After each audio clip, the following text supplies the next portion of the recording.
우리는 하루에도 많은 사람들을 만납니다. 그런데 우리는 어떤 사람에게 관심을 가지게 됩니까?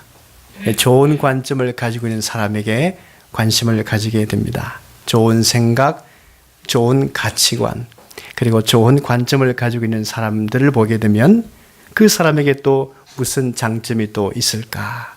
그래서 매력을 느끼게 되죠. 그래서 그와 함께 일하고 싶어집니다.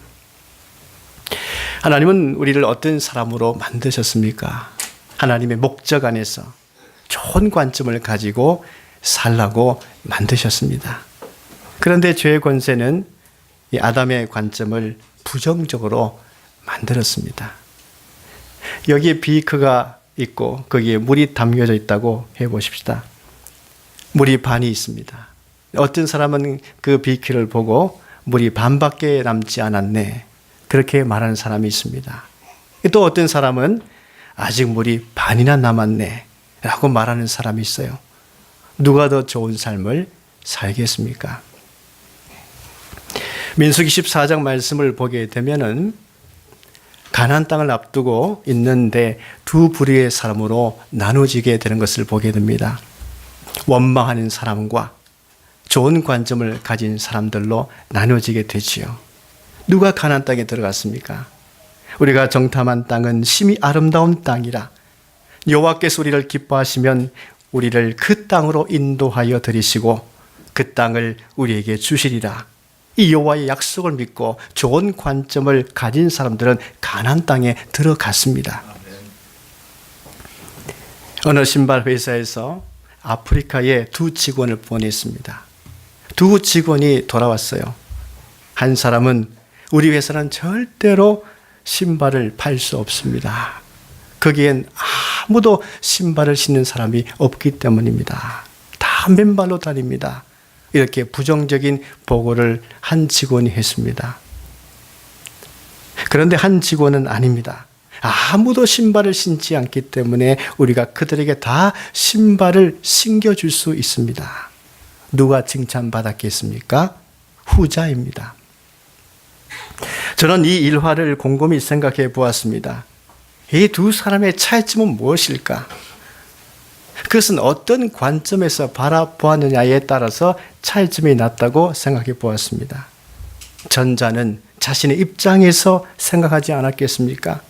나와 같은 문명인이나 신발 신고 다니지 저 아프리카 사람들이 무슨 신발을 신겠다고 이 회사가 잘못 생각하고 있지 않는가 하면서 부정적인 생각을 했을 것입니다. 그러나 후자는 자기의 눈을 낮추어서 그 사람들의 입장에서 보았을 것입니다. 그들의 발을 살펴보았습니다. 그들은 정말 신발이 필요 없는 사람들일까? 가까이 가서 그들의 발을 살펴보니까 발은 상처투성이었습니다. 돌에 찢기고 가시에 찔려있고 상처투성이었습니다. 그들의 발을 보호해줘야 되겠다. 그런 관점을 가지게 된 것이지요. 우리 하나님께서는 위에 서 계신 관점에서만 우리를 보시지 않으셨습니다. 하나님은 낮은 곳으로 내려오셨죠. 하나님은 우리를 구원하시기 위해서 우리가 처해져 있는 이 상황까지 다 헤아리시고 살피시고 그래서 내려오셨습니다. 그러나 타 종교는 어떻습니까? 인간이 고행으로 힘겹게 위로 올라가야지만이 신을 만날 수 있다. 그렇게 말을 하고 있습니다. 기독교는 정반대입니다. 위에 계신 하나님께서 우리 인간을 만나시기 위해서 아래로 내려오셨습니다. 그래서 기독교는 우리를 구원하시기 위해서 우리 곁에 내려오신 하나님의 은혜를 전하는 것입니다. 우리 인간의 죄의 문제를 해결하시기 위해서 위에서부터 아래로 내려오신 하나님은 우리 역시 그 복음 안에서 삶을 살아내려면 주님처럼 낮아져야 함을 우리에게 말씀하고 있습니다. 빌립보서 2장 말씀 보시면 예수님은 자기를 비워 자기를 낮추시고 죽기까지 복종하셨으니 곧 십자가에 죽으심이라 하셨습니다. 예수님은 우리의 죄된 문제를 해결하시기 위해서 자신을 낮추시되 십자가에 죽으시기까지 낮추셨습니다. 그렇다면 우리가 예수님처럼 나 자신을 낮출 수 있는 그 방법은 무엇이겠습니까? 그리스도 예수의 십자가에 함께 내가 못 박혀 내가 죽는 것입니다. 내 자아가 죽을 때 나도 낮아질 수 있습니다. 오늘 말씀은 3절부터 이 8절까지 말씀을 보게 되면 9절 9절마다 하시는 말씀이 있습니다. 그리스도 예수와 합하여 그의 죽으심과 합하여 그의 죽으심과 같은 모양으로 연합한 자가 되었으면 우리의 옛사람이 예수와 함께 십자가에 못 박힌 것은 우리가 그리스도와 함께 죽었으면 이렇게 강조하고 있습니다. 그리스도와 함께 십자가에 못 박히라 이 말씀을 하시고 계시는 것이죠. 우리는 로마서 5장에서 믿음으로 얻게 됨을 이미 보았습니다. 믿음으로 얻게 된 사람들에게 어떤 결과가 있는 것입니까? 그 결과에 대한 내용이 오늘 6장에 있는 말씀입니다. 죄의 권세로부터 자유하게 된다고 말씀하시는 것입니다. 여러분, 어떻게 해서 우리가 죄의 권세로부터 자유할 수 있습니까? 내가 그리스도 예수님과 함께 십자가에 못 박혔기 때문입니다. 우리는 나의 죄를 대신하여 예수 그리스도께서 십자가에 못 박히셨습니다. 이런 신앙의 고백을 하고 믿고 있습니다. 그런데 우리가 반드시 잊지 말아야 하는 것은 무엇입니까? 그리스도 예수께서 나를 대신하여 십자가에 못 박혔지만 나도 그 자리에 함께 내 몸이 십자가에 못 박혀 죽었다. 이렇게 인정하고 믿어야 합니다. 주님만 못 박힌 것이 아니라 주님께서 나를 대신하여 못 박히신 것뿐만 아니라 나 자신도 주님과 더불어 함께 그 자리에 십자가에 못 박혔고 죽었다. 이렇게 인정하고 믿어야 합니다. 우리는 매 순간순간마다 내가 그리스도와 함께 십자가에 못 박혔나니 이런 신앙 고백을 해야 됩니다. 내가 그리스도와 함께 십자가에 못 박혔나니 그런즉 이제 내가 산 것 아니요 오직 내 안에 예수께서 사신 것이라.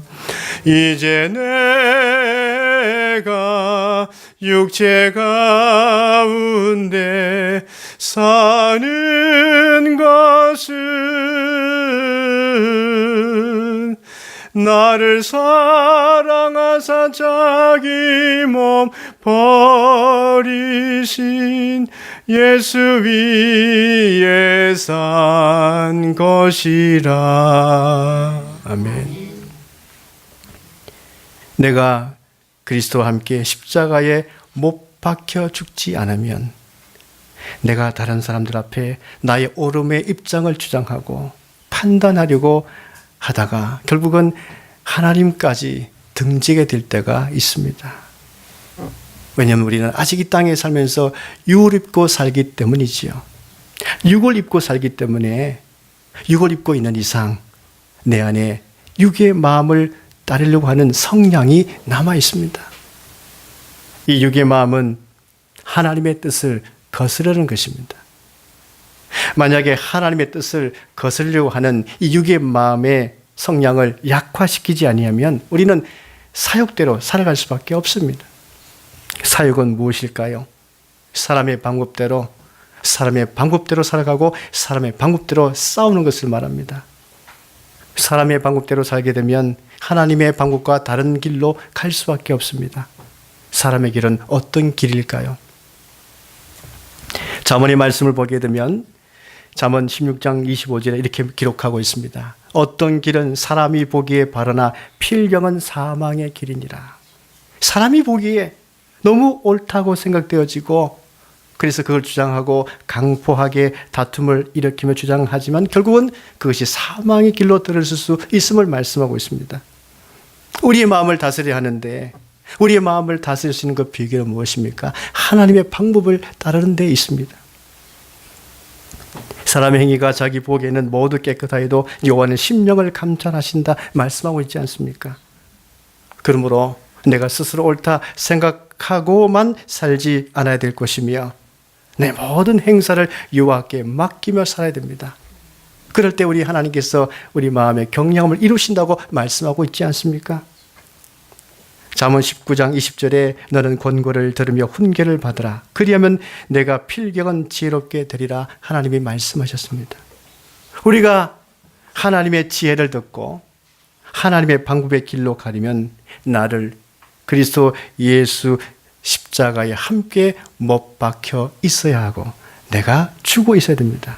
내 자아가 죽어야 됩니다. 그래야 하나님의 방법의 길을 따라갈 수 있습니다. 4절 말씀 보시면요, 우리가 그의 죽으심과 합하여 세례를 받음으로 그와 함께 장사되었나니 라고 말씀하고 있죠. 여러분, 하나님은 왜 우리가 예수 그리스도와 함께 죽으심과 함께 장사되었다고 말씀하고 있습니까? 하나님의 목적을 이루시기 위해서입니다. 하나님의 목적은 무엇입니까? 우리가 새 생명 되는 데 있습니다. 1600년대에 영국의 개신교 신학자 존 오웬이 있습니다. 그는 사람이 구원을 받았지만 인간이 육 안에 있는 남아있는 죄를 약화시키지 못하고 죽이지 못하면 하나님의 목적을 이루지 못하는 사실을 보았습니다. 그래서 그가 쓴 책이 죄 죽이기, 이런 책도 썼습니다. 무서운 책이죠. 죄 죽이기. 근데 사실 이 책은요, 그가 옥스퍼드 대학의 운영 책임자로 있을 때에 학생들 앞에 설교한 내용을 담아놓은 책입니다. 왜 하나님께서 우리를 구원하셨는가? 새 생명, 하나님의 형상을 이루기 위해서 우리를 구원하셨다. 이것을 설교했습니다. 그런데 이 하나님의 형상을 회복하기 위해서는 과정이 필요하다고 전하고 있죠.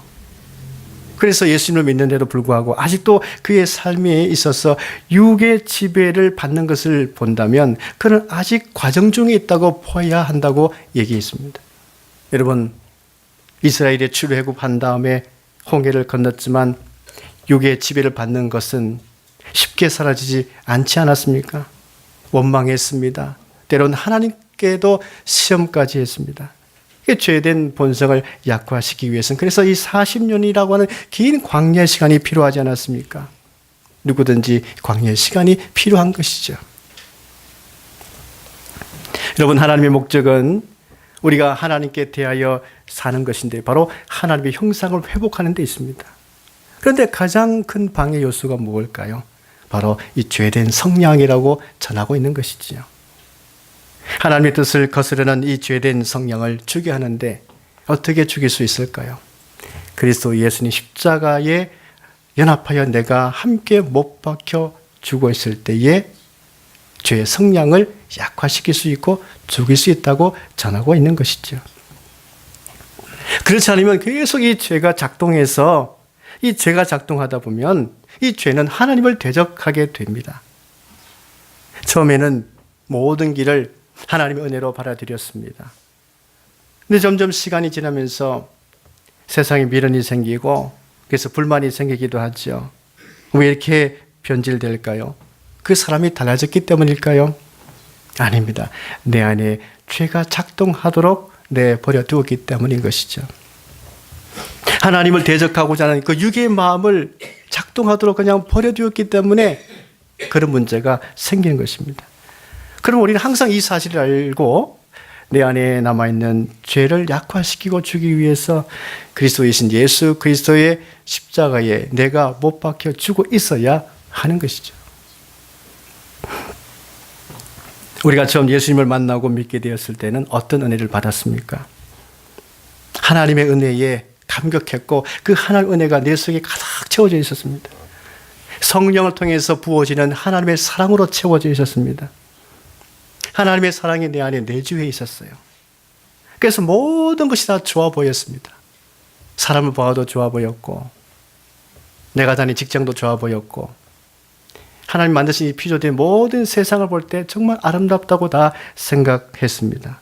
그런데 시간이 지나면서 조금씩 식어지고 달라집니다. 무엇이 문제일까요? 하나님의 부어진 은혜와 사랑이 변질되었습니까? 아닙니다. 어느 날 보니 내가 하나님의 은혜를 생각하기보다는 세상에 내 눈과 마음이 가 있는 것입니다. 하나님의 은혜로 채워져 있을 때는 세상이 전혀 염려되지 않았습니다. 하나님께서 나의 길에 대해서 다 책임져 주신다. 하나님의 책임에 대해서 믿음으로 반응하고 주님을 따라갔습니다. 그와 같은 믿음을 가지고 있을 때엔 정말 내가 생각지도 못했던 하나님의 방법으로 우리의 필요를 채워주신 은혜도 경험했습니다. 그런데 어느 날 내가 이렇게 위만 바라보고 살아서는 되겠는가? 세상 사람들이 사는 방식을 쳐다보았습니다. 그들은 살아가는데 아주 철저하게 살아갑니다. 철저해도 너무나도 철저하게 살아가는 겁니다. 순간 두려워졌습니다. 나는 과연 이렇게 살아가도 되는 것인가? 여러분, 우리가 로마서 4장 말씀을 보았을 때에 아브라함의 믿음을 보았습니다. 아브라함이 살았던 때도 마찬가지입니다. 세상의 능력이 살아있는 곳에 아브라함이 믿음 가운데 살았습니다. 세상의 능력이 살아있는 곳에 아브라함이 살 길은 무엇이었습니까? 세상 사람들처럼 똑같이 대비하면서 살아가는 것이었습니까? 아니었습니다. 하나님이 그에게 나타나셔서 말씀하셨죠. 나는 방패요 지극히 너의 큰 상급이니라. 하나님이 말씀하셨습니다. 세상이 너의 방패요 너의 상급이 아니라 하나님인 내가 너의 방패요 너의 지극히 큰 상급이니라. 이 하나님만 믿고 가라. 하나님이 말씀하셨죠. 아브라함이 믿음으로 그 하나님 붙들었을 때에 두려워지지 아니했습니다. 세상의 방법으로 살아보려는 육의 마음을 약화시키기 위해서는 우리의 방패 되시고 지극히 큰 상급이신 하나님만을 믿고 가야 합니다. 오늘날 우리가 살아가는 세상 역시 세상의 능력, 세상의 힘이 작용합니다. 세상을 바라보면 누구든지 두려워질 수밖에 없습니다. 내가 당장 무엇인가 해야만 된다고 그렇게 조급해지기도 할 것입니다. 근데 그 순간에 육의 마음을 죽여야 합니다. 그래야 나의 방패이시고 지극히 큰 상급이신 하나님 아버지를 놓치지 않고 살 수 있는데 이 하나님의 은혜 안에 머물게 하기 위해서 그 방법이 무엇입니까? 오늘 6장에서 말씀하고 있지 않습니까? 내가 그리스도와 함께 십자가에 못 박혀 죽으면 된다고 주님께서 말씀하십니다. 바울이 왜 우리가 예수님과 함께 십자가에 못 박혀야 하는지 그 구체적인 이유를 설명하고 있는데 6절 말씀입니다. 우리의 옛사람이 예수와 함께 십자가에 못 박힌 것은 죄의 몸이 죽어 다시는 우리가 죄에게 종노릇하지 아니하려 함이니라고 말씀하고 있죠. 죄에게 종노릇 하지 않아야 하기 때문에 우리가 예수님과 함께 십자가에 못 박혀 죽어야 한다고 전하고 있습니다. 여기서 우리는 바울의 경험을 통해서 이해할 수 있는데 바울은 고린도전서 15장에 그가 말하기를 내가 생명의 위협을 당했을 때에도 내가 위험하겠구나. 그래서 사람의 방법으로 그들과 함께 싸우지 않았음을 그는 전하고 있습니다. 그에게 무슨 일이 있었습니까? 그가 에베소 지역에서 복음을 전하고 있었을 때에 사람들을 보게 되니까 사람이 만든 아담이 우상 신에게 절하고 살고 있는 것입니다. 바울이 보기에는 너무나 안타까웠습니다.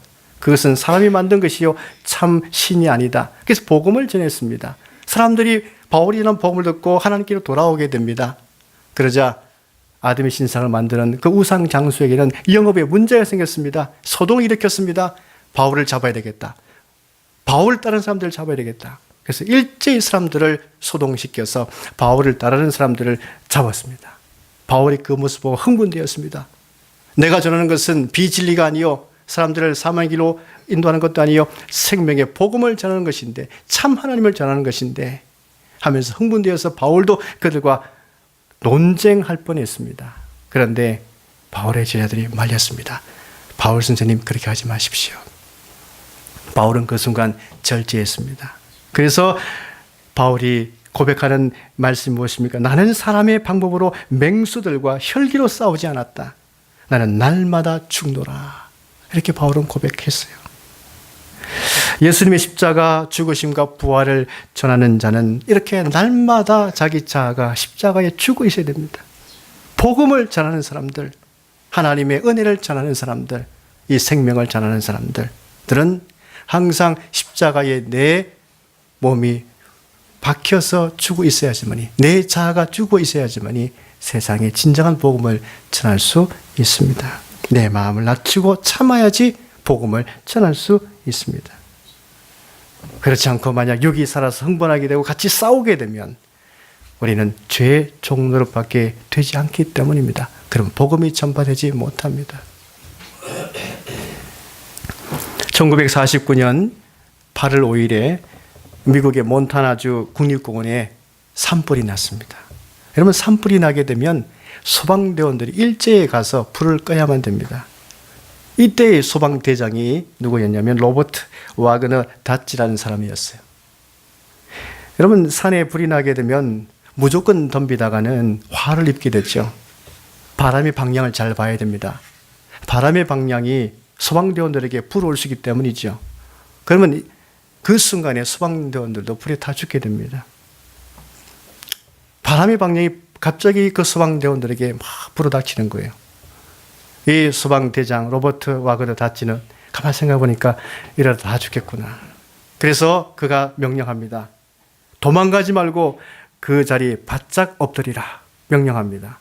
말도 안 되죠. 지금 불이 확 덮치고 있는데 뛰어서 도망가야 되지요. 그러나 대장은 그 자리에 멈춰서 엎드리라고 명령했습니다. 거기다가 또 한 가지 명령합니다. 자기 주변을 불로 다 태우라고, 그리고 납작 엎드리라고 명령하는 것이죠. 그래서 대원들이 자기 주변에 불을 놔서 다 태우고 납작 엎드렸습니다. 그러자 막 달려든 불이 그 타버린 곳을 뛰어넘어서 다른 곳으로 가버렸습니다. 여러분, 만약에 그 소방대원들이 그 불과 경쟁하겠다고, 이겨보겠다고 막 달렸다면요, 그런 다 죽고 말았을 것입니다. 그들은 자기 주변을 태웠고 그 다음에 엎드렸기 때문에 살 수 있었어요. 여러분, 죄의 불이 우리를 향하여 달려들 때에 이겨보겠다고 우리가 싸운다고 이길 수 있는 것은 아닙니다. 그 자리에 멈추셔서 내가 예수 그리스도 십자가와 함께 내 육이 죽어 있어야, 내 육이 십자가에 죽어 있어야, 내 자아가 죽어 있어야 죄의 불은 더 이상 나를 덮치지 못하고 넘어가 버리는 줄로 믿으시기 바랍니다. 내가 예수 그리스도 십자가를 생각하고 그 은혜에 나를 맡겨버리면 더 이상 죄의 권세는 나를 지배하지 못하고 덮치지 못하는 것입니다. 갈라디아서 5장 말씀 보면 이렇게 전하고 있습니다. 그리스도 예수의 사람들은 육체와 함께 그 정욕과 탐심을 십자가에 못 박았느니라 말씀 전하고 있죠. 그래야만 육이 살아서 우상숭배를 하거나 분장하지 않게 될 것이고 시기하지 않게 될 것이고 방탕한 삶을 살게 되지 않을 것이라고 전하고 있습니다. 내가 십자가에 함께 죽을 때에 하나님께 대해서 살아서 무슨 열매를 맺게 됩니까? 성령의 열매를 맺게 되죠. 사랑의 열매, 희락의 열매, 화평의 열매, 오래 참음의 열매, 자비, 양선, 충성, 온유, 절제의 열매를 맺을 수 있는 것입니다. 여러분, 우리는 믿음으로 어렵게 된 사람들입니다. 죄의 권세에 자유로워진 사람들입니다. 그 이유가 무엇입니까? 내가 그리스도 예수의 십자가에 못 박혀 죽어 있기 때문에, 그래서 내가 하나님께 대해서 살아났기 때문에 우리는 의로운 자로서 지금도 살아갈 수가 있는 것입니다. 여러분, 이제 우리는 하나님의 영광을 위해서 살아가는 사람들이 되었습니다. 우리의 지향점은 하나님께 있는 것입니다. 우리의 몸을 하나님의 영광을 위해서 드리기만 한다면 더 이상 죄가 우리를 지배하기 위해서 덮치지 못할 것입니다. 사랑하는 여러분, 우리 모두 하나님께 대해서 살아있는 자답게 믿음으로 승리하는 우리 모두가 될 수 있기를 간절히 바랍니다. 기도하겠습니다.